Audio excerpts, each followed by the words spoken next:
میرے محبوب تشریف لائے، بڑی باتیں حضور نے صحابہ کو سنائی، بڑی باتیں۔ علامہ اسماعیل حقی فرمایا کرتے تھے اللہ نے اپنے نبی سے 90,000 باتیں کی۔ کتنی؟ فَأَوْحَىٰ إِلَىٰ عَبْدِهِ مَا أَوْحَىٰ۔ اللہ فرماتے ہیں میں نے اپنے بندہ خاص سے باتیں کی، پھر خود ہی فرمایا ما اوحا، تمہیں کیوں بتائیں، جو مرضی کی۔ اس کا ترجمہ ہے ما اوحا، جو وحی کی، جو مرضی کی۔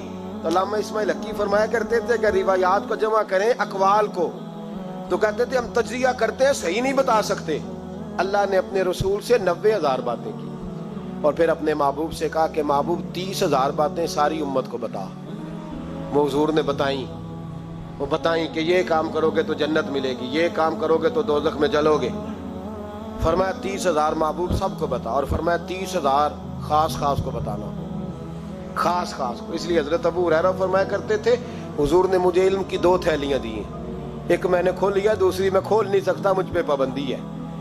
تو فرمایا خاص خاص کو بتانا، اور 30,000 باتیں ایسی ہیں جو کہا محبوب کسی کو نہیں بتانی، وہ تیرا میرا راز ہے، وہ تیرا میرا۔ بزرگ بڑے نیک تھے، ہمارا بڑا فائدہ کرتے تھے۔ علامہ اسماعیل حقی فرمایا کرتے تھے وہ جو اللہ رسول کا راز ہے نا، وہ بھی سمجھ لو ہمارا کوئی فائدہ ہی ہے، اس میں بھی جو کرم ہے وہ ہمارے لیے ہی ہے، اس میں جو خیر ہے اس میں امت کو ہی حصہ ملے گا۔ میرے محبوب پاک صلی اللہ تعالی علیہ وآلہ وسلم نے ان باتوں میں سے کچھ باتیں بتائیں۔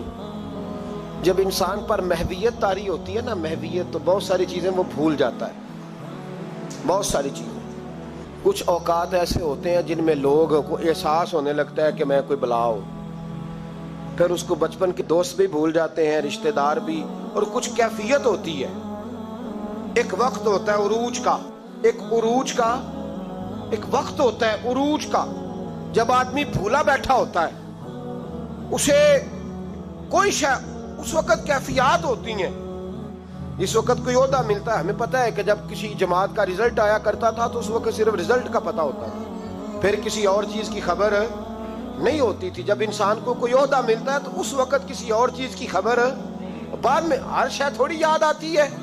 میرے رسول پاک علیہ الصلوۃ والسلام وہاں پہنچے جہاں کوئی پہنچنے کا تصور بھی نہیں کر سکتا، اس عہدے پہ جہاں کسی کے دل میں سوال بھی نہیں پیدا ہوتا۔ حضرت موسیٰ نے تو ایک تجلی دیکھی تو بے ہوش ہو گئے، اور حضور فرمانے لگے میرے دائیں بائیں تجلیاں ہی تجلیاں تھیں، نور ہی نور تھا، آگے پیچھے دائیں بائیں۔ اور فرمایا رب کریم نے مجھے اپنے حریم خاص میں بلایا، اور پھر میں نے اپنے رب کی حمد کی، اور میرے رب نے مجھ پہ درود بھیجا۔